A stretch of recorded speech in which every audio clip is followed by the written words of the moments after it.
అయితే ఈ parliament seats main ఎక్కువ మందికి ఫోకస్ అంతా కూడా ఇటు షర్మిల గారి పైన, అలాగే విజయవాడలో కేశినేని నాని, చిన్ని గారి పైనే ఉంది. అవునమ్మా. సో మీరు చిన్ని గారు గెలుస్తారు అని చెప్పారు విజయవాడ నుండి. అవును. నెక్స్ట్ ఎమ్మెల్యే సీట్స్ వచ్చేటప్పటికి అసెంబ్లీకి లోకేష్ గారు ఈసారి లాస్ట్ టైం ఓడిపోవడం జరిగింది. ఈసారి ఆయన గెలిచే అవకాశం ఉందా అని చెప్పి చాలా మంది ఎదురు చూస్తూ ఉన్నారనమాట, ఎలా ఉండబోతుంది అని చెప్పి. మీరు కనుక గమనించినట్లయితే రాష్ట్ర వ్యాప్తంగా కొంతమంది ప్రముఖుల విషయంలో, అటు అధికార పార్టీలోను ఇటు ప్రతిపక్ష పార్టీలోను కూడా కొంతమంది ప్రముఖుల విషయంలో ప్రజలందరూ కూడా ఆసక్తిగా ఎదురు చూస్తున్నారు. ఇటు మనం గనక పిఠాపురం, గమనించినట్లయితే మంగళగిరి, అవును, మొత్తం వీళ్ళ మీదే ఉందన్నమాట దృష్టి అవును. అంతా కూడా. మంగళగిరి ఒకటి, కొంతమంది నేను ఆ మధ్య ఎవరి పిఠాపురం, దగ్గర కుప్పం. విన్నాను నేను.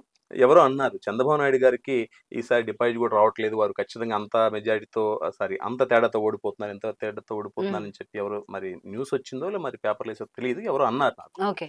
సో ఇలా రకరకాలుగా వారి వారి అభిప్రాయాలు వ్యక్తీకరించే ప్రయత్నం అనేది చేస్తూ ఉంటారు. అందరికీ వాక్స్వాతంత్ర్యం ఉంటుంది. ఎవరు వారు అభిప్రాయాలు వాళ్ళు షేర్ చేసుకునే అవకాశం ఉంది, అర్హత కూడా ఉంది. దాన్ని మనం తప్పట్లేము. ఇక్కడ యాజ్ పర్ అస్ట్రాలజీ కనుక తీసుకుంటే నా ఎనాలిసిస్ లో తెలియని విషయం ఏంటంటే, రాష్ట్రంలో 100% కూటమి అనేది అధికారం చేపట్టబోతుంది. టీడీపీ వచ్చేసి 105, జనసేన వచ్చి 16 సీట్లు, భారతీయ జనతా పార్టీ 3 సీట్లు అనుకున్నాం, మొత్తం వేరేసి 124 సీట్లు కూటమి సాధిస్తుందని చెప్పి అనుకున్నాం. ఒక 50 సీట్ల వరకు వైఎస్ఆర్సీపీ సాధిస్తుందని చెప్పి అనుకున్నాం మనం. ఒక సీట్ వచ్చేసి మనకి ఇండియన్ నేషనల్ కాంగ్రెస్ పార్టీకి అవకాశాలు ఉన్నాయి.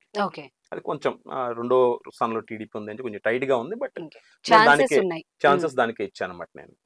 సో ఆ రకంగా తీసుకున్నట్లయితే ఇప్పుడు మీరు అడిగారు జగన్మోహన్ రెడ్డి గారు విన్నింగ్ గురించి కానీ, లేకపోతే లోకేష్ గారు కానివ్వండి, లేకపోతే కుప్పంలో చంద్రబాబు నాయుడు గారు కానీ తీసుకున్నట్లయితే పిఠాపురంలో పవన్ కళ్యాణ్ గారు, పీఠాపురంలో పవన్ కళ్యాణ్ గారు కనీసం 30,000 పైచులకు మెజారిటీతో గెలుస్తున్నారు.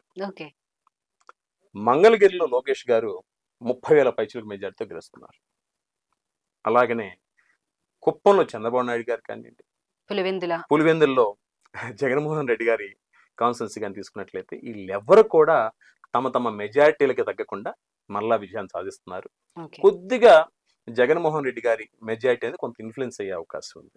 అది మైన్యూట్ లెవెల్ అది పడుచుకోవాల్సిన అవసరం లేదు. బట్ ఓవరాల్ గా ప్రధాన పార్టీ అభ్యర్థులు ఎవరైతే ఉన్నారో, లేక ప్రధాన పార్టీ యొక్క అధినేతలు ఎవరైతే ఉన్నారో వారు ఖచ్చితంగా గెలుస్తున్నారు without any doubt.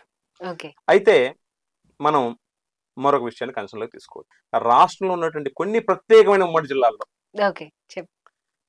Individual councils లో ఎవరు గెలుస్తారనే విషయాన్ని మనం చెప్పుకునే ప్రయత్నం చేద్దాం. 1-2 జిల్లాల వరకు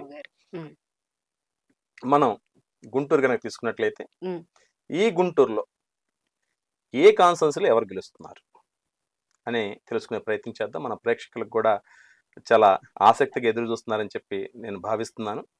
తప్పకుండా ఎదురు చూస్తారు గురువు గారు, ఎవరు గెలుస్తారనేది దేశవ్యాప్తంగా ఎగ్జైట్మెంట్ ఉందనే విషయం మనం ఇందాకే చెప్పుకున్నాము. అవును, ఈ గుంటూరు గురించి తెలుసుకోబోయే ముందు మనం వైఎస్ఆర్సీపీ పార్టీకి అత్యధికమైన సీట్లు సాధించినటువంటి జిల్లాగా మనం కర్నూలు చెప్పుకుందాం.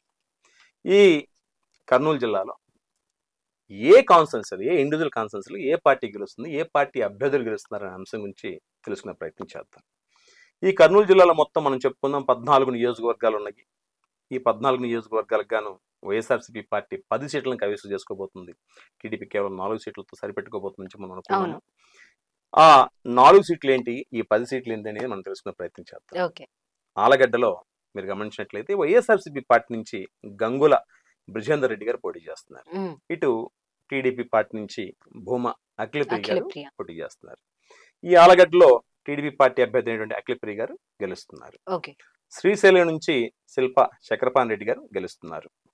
అలాగే నందికొట్కూరు నుంచి వైఎస్ఆర్సీపీ పార్టీ అభ్యర్థి అయినటువంటి దారా సుధీర్ గారు గెలుస్తున్నారు. కర్నూలు నుంచి వైఎస్ఆర్సీపీ పార్టీ అభ్యర్థి అయినటువంటి ఇంతియాజ్ అహ్మద్ మీద టీడీపీ పార్టీ అభ్యర్థి అయినటువంటి టీజీ భరత్ గారు గెలుస్తున్నారు. పాణ్య నుంచి వైఎస్ఆర్సీపీ పార్టీ అభ్యర్థి అయినటువంటి రామ్ భూపాల్ రెడ్డి గారు గెలుస్తున్నారు.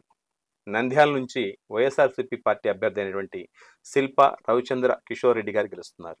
బనగానపల్లి నుంచి వైఎస్ఆర్సీపీ పార్టీ అభ్యర్థి అయినటువంటి రామరెడ్డి గారి మీద టీడీపీ పార్టీ అభ్యర్థి అయినటువంటి జనార్దన్ రెడ్డి గారు విజయాన్ని సాధించబోతున్నారు. డోన్ నుంచి టీడీపీ పార్టీ అభ్యర్థి అయినటువంటి ప్రకాష్ రెడ్డి గారి మీద అత్యధిక మెజార్టీ తోటి బుగ్గన రాజేంద్రనాథ్ రెడ్డి గారు విజయాన్ని సాధించబోతున్నారు. అలాగనే పత్తికొండ కాన్స్టిట్యున్సీ కనుక తీసుకున్నట్లయితే ఇక్కడ టీడీపీ పార్టీ అభ్యర్థి మీద వైఎస్ఆర్సీపీ పార్టీ అభ్యర్థి అయినటువంటి శ్రీదేవి గారు విజయం సాధించబోతున్నారు. కోడుమూరు నుంచి వైఎస్ఆర్సీపీ పార్టీ అభ్యర్థి అయినటువంటి ఆదిమూలపు సతీష్ గారు గెలవబోతున్నారు. ఓకే. ఎమ్మిగనూరు నుంచి టీడీపీ పార్టీ నుంచి పోటీ చేస్తున్నటువంటి నాగేశ్వర రెడ్డి గారు గెలుస్తున్నారు. ఉమ్, మంత్రాలయంలో వైఎస్ఆర్సీపీ పార్టీ అభ్యర్థి అయినటువంటి బాలనగర్ రెడ్డి గారు గెలుస్తున్నారు. ఉమ్, ఆదోని నుంచి వైఎస్ఆర్సీపీ పార్టీ అభ్యర్థి అయినటువంటి సాయి ప్రతాప్ రెడ్డి గారు గెలుస్తున్నారు. ఓకే.